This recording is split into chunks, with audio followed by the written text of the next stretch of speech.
AP women and welfare department women protection secretary మహిళా పోలీసుల vice president Malyala Vijayalakshmi మాట్లాడుతున్నాను.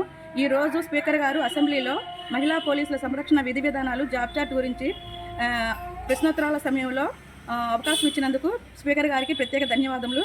అలాగే కూటమి ప్రభుత్వం మహిళా పోలీసుల విధి విధానాల గురించి కూన రవికుమార్ గారు, శ్రీమతి తంగిరాల సౌమ్య గారు, శ్రీమతి గౌరు చెట్టారెడ్డి గారు, శ్రీమతి మిరియాల శిరీషాదేవి గారు, శ్రీమతి రెడ్డప్ప గౌరి మాధవి గారు, శ్రీమతి వెలవాల విజయశ్రీ గారు ఆధ్వర్యంలో ఒక కమిటీ వేశారు. ఆ కమిటీకి మాకు ప్రత్యేక ధన్యవాదములు. కోన రవికుమార్ గారు మహిళా పోలీసులు 5 ఏళ్లలో ఎటువంటి బాధలు పడుతున్నారో, ఎంత మనోక్షాభకు గురవుతున్నారో వివరించారు. వారికి మా ప్రత్యేక ధన్యవాదములు.